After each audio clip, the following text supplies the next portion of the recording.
सुनील जी, ऐसी चर्चा है कि रोहिणी आचार्य जो सिंगापुर में रहती कि सारण सीट से, जो कि लालू यादव की परंपरागत सीट रही है, लालू यादव भी कई बार वहां से सांसद रह चुके हैं, वहां से चुनाव लड़ेंगे। कि आपने लालू जी का जिक्र किया, आज सारण में जितना भी आर्थिक विकास हुआ, चाहे वो रेल चक्के कारखाना से हुआ हो, जो ये लाइफ लाइन है उत्तर और दक्षिण बिहार को जोड़ने वाला जेपी सेतु, इनके बनने के बाद से तो समझिए कि वहाँ क्रांति आ गया। जिस ज़मीन को लोग 10,000 15,000 रुपये कट्ठा भी नहीं पूछते थे, आज 20 लाख रुपए कट्ठा ज़मीन है। आप इसका तहकीकात कर सकते हैं। और सभी पटना के जो समीप के लोग हैं, कोई धनरुआ, कोई फतुहा जाना नहीं चाहता, वो सारे लोग सोनपुर के तरफ जा रहे हैं।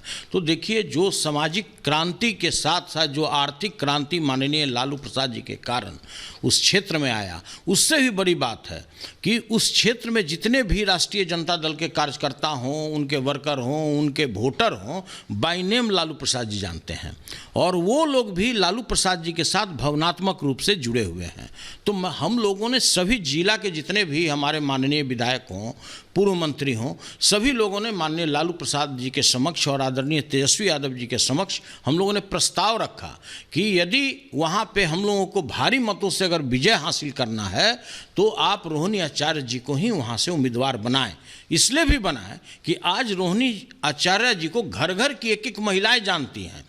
आज जो हमारे सामाजिक जो विकृतियाँ फैलती चली जा रही थी, कोई बेटा अपने बाप को इज्जत नहीं करता है, कोई बेटी अपनी माँ का इज्जत नहीं करता है, उस समाज में जिस तरह का उन्होंने मिसाल कायम किया, जो उन्होंने अपने पिताजी को किडनी दान करके एक माइलस्टोन स्थापित किया है, वो अद्भुत है। जो उनकी त्याग है, उनकी जिस त्याग भावना से, जिस निष्ठापूर्ण और जो उन्होंने पिताजी के प्रति अगाध प्रेम दिखाया है, उसका कोई जोड़ नहीं हो सकता है, उसका कोई विकल्प नहीं हो सकता है। इसलिए हम लोगों ने आग्रह किया, और पढ़ी लिखी हैं आप। और चलिए इसी खबर पर हमारे वरिष्ठ सहयोगी प्रकाश जी हमारे साथ जुड़ गए हैं। प्रकाश जी, एक बड़ा सवाल है और ये कहा जा रहा है कि अब रोहिणी आचार्य जो हैं वो राजनीति में उतरकर चुनाव लड़ सकती हैं। क्या इस खबर को हम कंफर्म माने या इस तरह के कयास लगाए जा रहे हैं?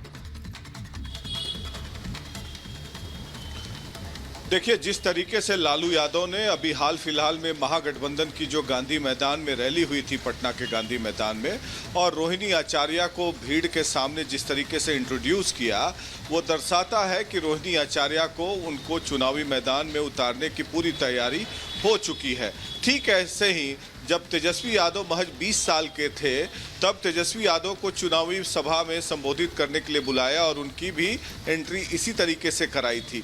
अब इसके बैकग्राउंड के पीछे जाते हैं कि रोहिणी आचार्य जो है सोशल मीडिया पर पॉलिटिकली काफ़ी एक्टिव रहती हैं। वैसे तो वो सिंगापुर में रहती हैं अपने हस्बैंड के साथ, लेकिन पॉलिटिकली काफ़ी एक्टिव है। और ख़ासकर इन दोनों इसलिए ज़्यादा चर्चा में है क्योंकि अपने एक किडनी को दान कर अपने पिता की जीवन रक्षा की और उसके लिए वो सुर्खियां में रही।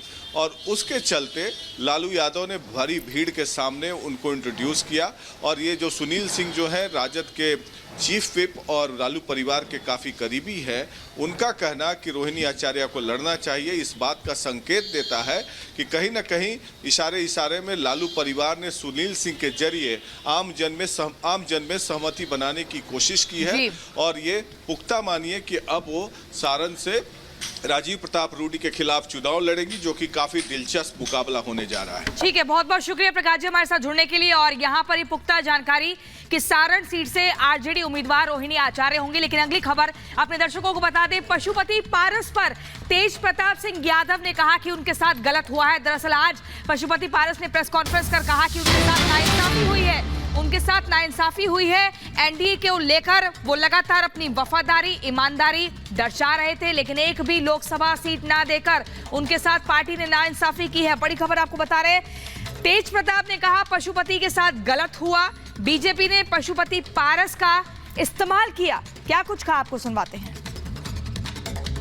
तो एनडीए में तो नाइंसाफी होती ही है। अच्छा किया उन्होंने छोड़ दिया, उनको बहुत पहले ही छोड़ देना चाहिए था पारस जी को। अब अच्छा किया उन्होंने छोड़ दिया, तो बहुत अच्छा डिसीजन है। आप लोग की तरफ आएंगे तो सर वेलकम करेंगे? एकदम वेलकम करेंगे हम तो सबसे पहले वेलकम करेंगे उनका।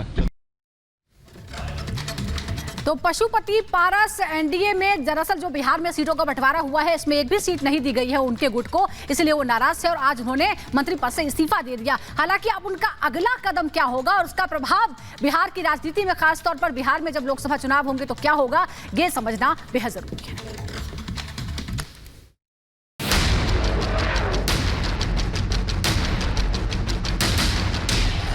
व्यक्तिगत रूप से हमारे साथ नाइंसाफी हुई।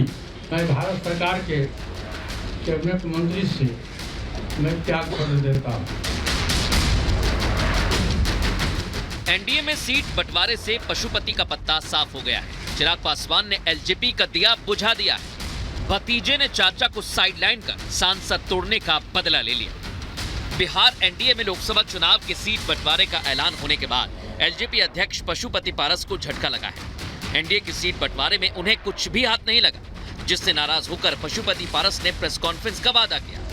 वो मुखातिब भी हुए, लेकिन सिर्फ 2.25 मिनट की पीसी में 2 बात निकलकर सामने आई। एक इस्तीफा और दूसरा बीजेपी से मिली नाइंसाफी। एनडीए की सीट शेयरिंग में खाली हाथ रहने के बाद एलजेपी चीफ पशुपति पारस ने केंद्रीय मंत्री पद से इस्तीफा दे दिया है। नाराजगी ऐसी कि पशुपति पारस यही नहीं रुके, उन्होंने बीजेपी पर न सिर्फ नाइंसाफी का आरोप लगाया, बल्कि ये भी कहा कि वफादारी का पार्टी ने अच्छा सिला दिया। हम लोग 5 सांसद थे, हमारी पार्टी में 5 सांसद थे। मैंने बहुत ईमानदारी, बहुत लगन से, वफादारी से मैंने एनडीए की सेवा की। लेकिन हमारी पार्टी के साथ और व्यक्तिगत रूप से हमारे साथ नाइंसाफी हुई, इसलिए मैं भारत सरकार के कैबिनेट मंत्री से मैं त्याग कर देता हूं। एलजेपी अध्यक्ष की नाराजगी इस बात पर ज्यादा थी कि बीजेपी ने एलजेपी रामविलास को 5 सीटें दी, जिसमें हाजीपुर और समस्तीपुर भी शामिल है। तो वहीं एनडीए से उनका पत्ता साफ कर दिया। सीट शेयरिंग फॉर्मूले के तहत बिहार की 40 में से 17 सीटों पर बीजेपी, 16 पर जेडीयू, 5 पर एलजेपीआर और बची 2 सीटों में से एक पर हिंदुस्तानी आवाम मोर्चा हम और उपेंद्र कुशवाहा की राष्ट्रीय लोक मोर्चा चुनाव लड़ेगी। अरे हर दल का अपना तरीका होता है, अपने होते हैं, अपने पूरा एक कैनवास पे देखना पड़ता है कि किस क्षेत्र में क्या, कौन सा दल और किस प्रकार के उम्मीदवार का चयन होगा। अब जाहिर है उन्होंने कर लिया। कितनी निराशा है, कितने लोग परेशान हैं, ये मुझसे बेहतर आप सब लोग जानते हैं और एनडीए के लोग जानते हैं। मोदी कैबिनेट से इस्तीफा देने के साथ ही पशुपति ने भले ही नई राह पर चलने का ऐलान कर दिया, लेकिन उनके साथ एक भी सांसद खड़ा नजर नहीं आ रहा। जिस वक्त एलजेपी अध्यक्ष एनडीए का साथ छोड़ने की बात कह रहे थे, उस वक्त उनके साथ एक भी सांसद मौजूद नहीं था, जिसमें खगड़िया से सांसद चौधरी महबूब अली कैसर, वैशाली सांसद वीणा देवी, नवादा से सांसद चंद्र सिंह और समस्तीपुर से सांसद और उनके भतीजे प्रिंस राज शामिल हैं। भविष्य की राजनीति आज हम अपने पार्टी के जितने भी हमारे वरिष्ठ कार्यकर्तागण हैं, उनके साथ मैं बैठ के चर्चा करूंगा।